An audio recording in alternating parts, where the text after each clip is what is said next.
yang sudah sering mendengarkan akan kebenaran firman Tuhan ini, di mana ayat kebenaran firman Tuhan ini merupakan kata-kata penghiburan daripada Tuhan Yesus Kristus.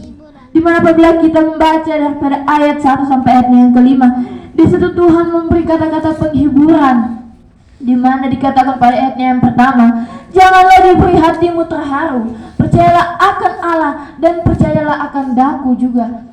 Di mana Tuhan memberi kata-kata penghiburan, di mana janganlah diberi hatimu terharu, di mana percayalah akan Allah dan percayalah akan daku juga, yang arti daku itu merupakan Tuhan Yesus Kristus.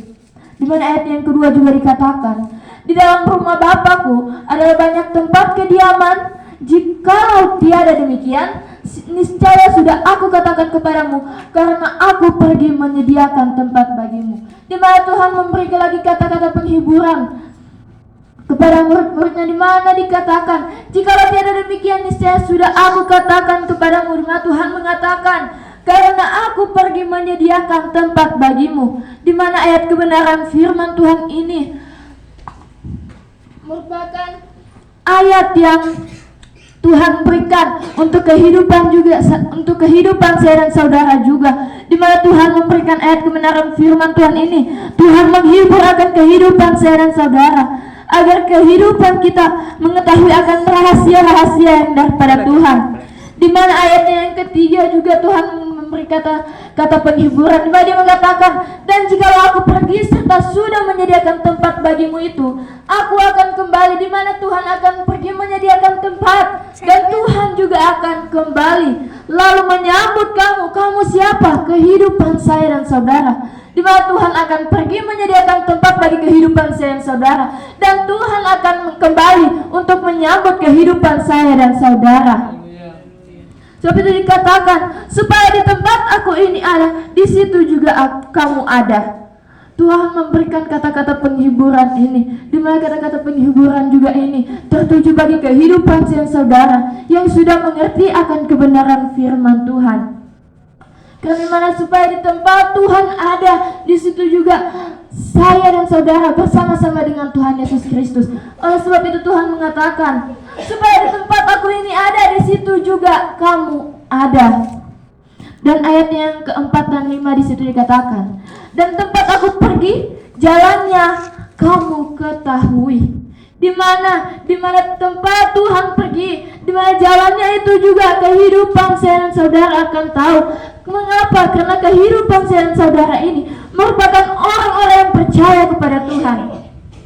Dan di ayat yang kelima, di mana kata Thomas kepada Tuhan, di mana dikatakan di situ, ya Tuhan, kami tiada tahu kemana Tuhan pergi. Bagaimanakah kami tahu jalannya? Begitu juga kehidupan saya dan saudara. Kehidupan saya dan saudara tidak tahu di mana Tuhan pergi. Lalu bagaimana kehidupan saya bisa tahu akan jalannya? Oleh sebab itu Tuhan memberikan kata-kata penghiburan. Tuhan membukakan rahasia yang sangat besar bagi kehidupan saya dan saudara. Di mana ayatnya yang ke-6 ini Tuhan katakan, maka kata Yesus kepadanya, aku inilah jalan dan kebenaran dan hidup. Seorang pun tidak sampai kepada Bapa kecuali dengan aku. Di mana ayat kebenaran firman Tuhan ini merupakan kata-kata penghiburan bagi kehidupan saya dan saudara, rahasia yang dibukakan untuk kehidupan saya dan saudara. Karena ayat kebenaran firman Tuhan ini mempunyai rahasia, mempunyai arti yang sangat penting yang harus diketahui oleh saya dan saudara. Di mana dikatakan di sini, aku inilah jalan, yang berarti jika dihubungkan dengan tabernakel, aku inilah jalan berada pada halaman tabernakel, dan kebenaran itu, aku inilah kebenaran itu, jika dihubungkan dengan tabernakel, di situ letaknya pada kamar suci, dan hidup letaknya itu berada pada kamar maha suci. Jadi apabila kehidupan saya saudara yang sudah hidup dalam kabar pengantin, biarlah kehidupan saya saudara benar-benar harus tahu akan rahasia kebenaran firman Tuhan ini. Karena tentunya kehidupan kita harus bersyukur bahwa kehidupan saya saudara sudah diberitahu akan rahasia kebenaran firman Allah. Sedangkan orang-orang di luar sana belum mengetahui akan rahasia kebenaran firman Allah. di mana mereka hanya tahu Tuhan, mereka tahu Tuhan, namun mereka tidak tahu rahasia yang daripada Tuhan. Namun bagi kehidupan saya saudara, Tuhan sudah membukakan rahasia ini bagi kehidupan saya saudara. Sebab itu biarlah rahasia ini tidak menjadi sia-sia bagi kehidupan saya saudara, melainkan dapat bertahan dalam hati dan pikiran kita, agar rahasia kebenaran firman Tuhan ini tidak menjadi sia-sia. Jadi apabila kehidupan saya dan saudara sudah mengetahui bahwa Dia adalah Tuhan, maka kehidupan saya dan saudara juga harus tahu bahwa kebenaranlah yang akan memerdekakan kebenaran firman, yang akan memerdekakan kehidupan saya dan saudara. Sebab itu kehidupan saya dan saudara harus mengetahui akan rahasia kebenaran firman Tuhan ini, karena rahasia kebenaran firman Tuhan inilah yang akan memerdekakan kehidupan saya dan saudara. Tidak mengapa kita baca dalam kitab Yahya 8 ayatnya yang ke-32. Yahya 8 ayatnya yang ke-32. Dan kamu akan mengetahui kebenaran, dan kebenaran itulah akan memerdekakan kamu. Puji Tuhan, di mana dikatakan dengan jelas pada ayat kebenaran firman Tuhan ini, dan kamu akan mengetahui kebenaran, dan kebenaran itulah akan memerdekakan kamu. Kamu ini siapa? Tentunya kamu ini adalah kehidupan saya dan saudara yang sudah mengerti akan kebenaran firman Tuhan. Sebab itu kehidupan saya dan saudara sudah mengetahui, mengerti akan kebenaran firman Tuhan ini. Biarlah kebenaran firman Tuhan yang sudah Tuhan bukakan ke dalam kehidupan saya dan saudara tidak menjadi sia-sia. Karena kebenaran inilah yang akan memerdekakan kehidupan saya dan saudara, yang akan membawa kita kepada hidup yang kekal. Oleh sebab itu, Tuhan memberi jalan bagi kehidupan saya dan saudara melalui 7 tingkatan iman yang sudah Tuhan karuniakan dalam kehidupan saya dan saudara, orang-orang yang ada dalam kabar pengantin Kristus. Di mana pada tingkat iman yang pertama, Tuhan memberi jalan bagi kehidupan saya dan saudara agar kehidupan kita mendengar firman, percaya dan terima Tuhan Yesus Kristus. Itu merupakan jalan yang pertama untuk kehidupan saya dan saudara agar bisa menuju pada hidup yang kekal, sempurna menjadi pengantinnya Tuhan. Dan tingkatan iman yang kedua di sini dikatakan menyesal dan bertobat. Kehidupan saya dan saudara menyesali akan setiap perbuatan-perbuatan yang sudah kita lakukan yang melawan kehendak Allah, dan bertobat.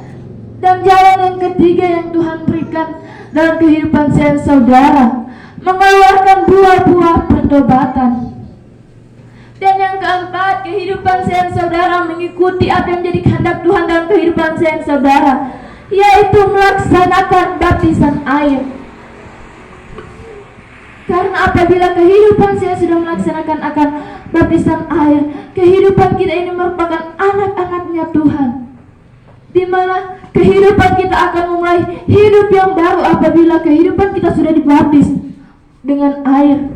Dan lalu pada tingkatan iman yang kelima, di situ jelas dikatakan baptisan roh dan kepenuhan roh, di mana setelah kehidupan saya dan saudara dibaptis dengan air, maka kehidupan kita akan dibaptis dengan roh dan mendapatkan kepenuhan roh. Dan barulah lebih bersungguh-sungguh lagi kita sampai pada tingkatan iman yang keenam, di mana di situ ada karunia roh, jawatan Tuhan, dan buah-buah roh. Di mana kehidupan saya dan saudara harus mencari akan karunia-karunia yang rohani, jawatan Tuhan, dan mengeluarkan buah-buah roh. Barulah sampai pada hidup yang kekal, yaitu kehidupan saya dan saudara menjadi pengantinnya Tuhan dan akan menikah dengan Tuhan Yesus Kristus. Karena kehidupan saya dan saudara ini merupakan orang-orang yang sudah dipilih oleh Tuhan, sehingga kehidupan kita mengetahui akan pengajaran yang daripada Tuhan. Oleh sebab itu, apabila kehidupan saya dan saudara yang sudah mengetahui akan rahasia kebenaran firman Tuhan ini, tentunya jangan biarkan firman Tuhan ini hanya lalu begitu saja dari dalam kehidupan saya dan saudara. Namun biarlah kehidupan saya dan saudara menerima kebenaran firman Tuhan ini, berusaha melakukan apa yang yang terdapat dalam kebenaran firman Tuhan ini, agar kehidupan saya dan saudara bisa sampai pada hidup yang kekal. Karena tentunya untuk sampai pada hidup yang kekal, kita harus melalui jalan. Di mana kita melalui jalan, kemudian kita akan mengetahui kebenaran dalam jalan tersebut. Kemudian apabila kehidupan saya saudara sudah mengetahui kebenaran, maka kita akan sampai kepada hidup yang kekal. Jadi apabila kehidupan saya saudara sudah mengetahui akan rahasia kebenaran firman Tuhan